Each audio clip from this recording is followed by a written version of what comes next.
Hello, guys and gals. Me, Mutahar, and I like to crap on Rockstar games simply because I care and love about them.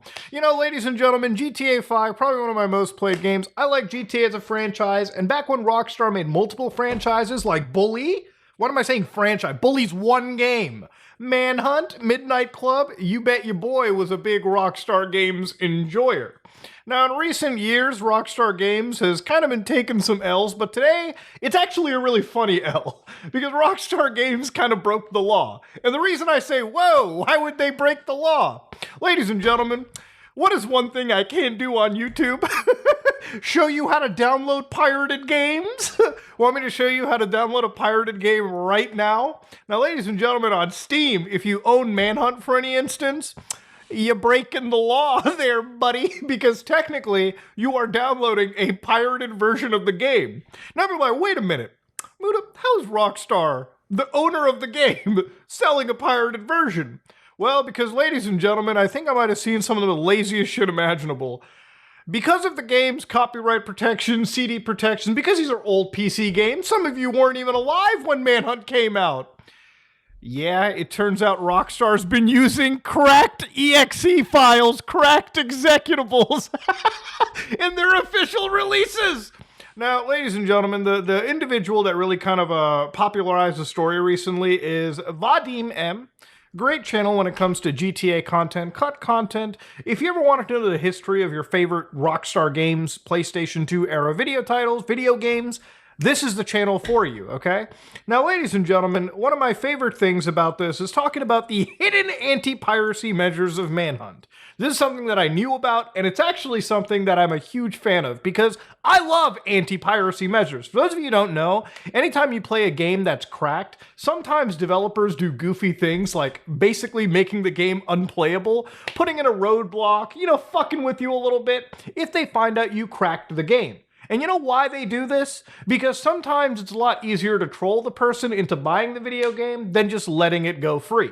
GTA 4, for instance, had a shaken drunk cam the longer you played your pirated copy of the video game.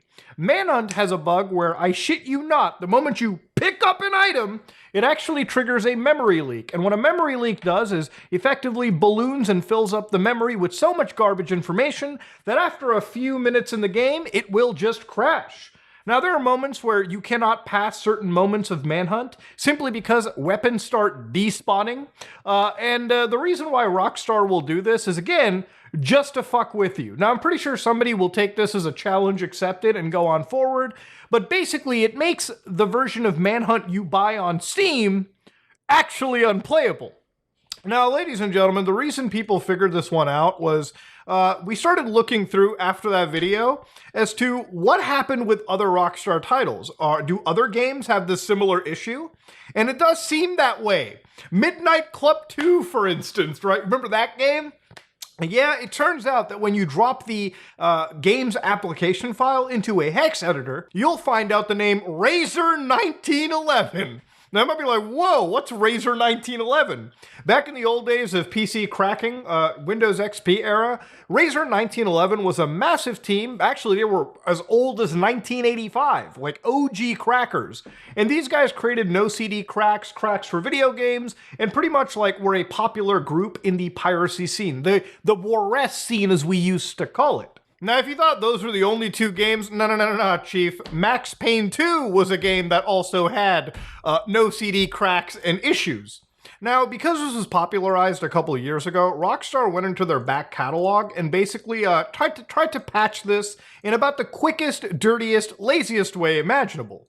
So this is Manhunt installed. Now, if you notice, I've got manhunt.exe, and then I've got testapp.exe. So using a text editor like Bless in this case, this is the one that I use for Linux, you can find out if we drop in testapp.exe, in the very beginning of this file, one thing you'll notice is RZR right over here. So you see when it says RZR, that's short for Razer. And you know why that is? Because they decided to remove the Razer crack haphazardly, and they actually decided to remove their DRM, which at the time was Securom. Now, to explain why Securom is actually so bad, to give you a quick idea, Think of it kind of like a rootkit. From what I understand, SecuROM is effectively commercial malware. It gets extremely elevated privileges, from what I understand, and that's not something you ever want to give, especially if you want to play something like a fucking video game, okay? Now, granted, I'm going to have to research a little bit more on SecuROM because I actually would love to make a video on how bad that specific strain of computer cancer is. But anyways, we're kind of going in a different tangent. To go back to Manhunt, ladies and gentlemen, and Rockstar Games, they have been distributing a pirated copy of the game for basically over 10 years at this point. And it was really thanks to, videos from Vadim and videos from other creators that people decided, maybe Rockstar, maybe this was just a one-off situation. No. They've been distributing cracked copies of the game for a pretty long time. Now, these cracked copies of the game, if you choose to buy them right now on Steam, actually are non-functional, okay? To go back to Manhunt, which is a game that I have the most experience with in this pool of video games, is a game chock full of anti-piracy measures. Now, during a mission called Fueled for Hate, where the main character, James Earl Cash, has to fight skinheads, he basically is tasked with grabbing a gas canister. Now, as soon as you grab the gas canister, you have to walk all the way back to a crane to fill it with said gas.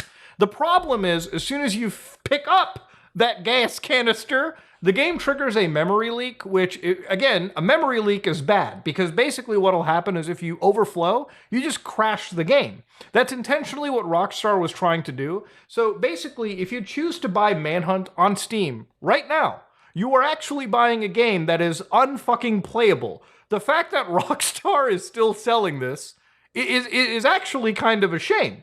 In fact, a couple of recent reviews for it have said, don't buy, pirate copy safeguards are active. Now, to understand, if you're playing any Rockstar game on the PC, you probably won't notice this because there's like a million patches for these games.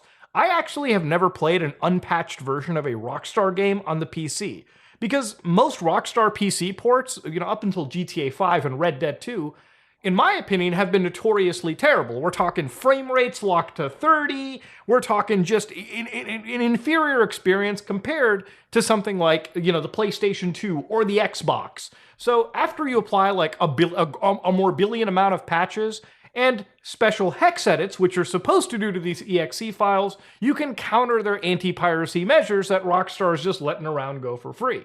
But I actually think that this is an issue that Rockstar should probably address, and probably the answer isn't releasing pirated copies of the video game out into the world. I think the answer is just applying these patches. If you're going to use the community's tools anyways, Rockstar, like no CD cracks, then just use the community patches and mods that are available and just bundle it with these games to save people the hour or so of modding and to make sure their games actually fucking function. I can't believe Rockstar's doing this. In fact, I'm actually going to go through my whole library. I might even live stream this. But this has triggered probably one of my favorite little video ideas. I think I actually want to replay GTA 3, Vice City, San Andreas with the pirated versions because they're so readily available at this point. And I want to see just if you can 100% these games with their anti-piracy checks in play. That would be a fun video. Ladies and gentlemen, this is me, Mudahar, and yeah, Rockstar broke the law. I am out.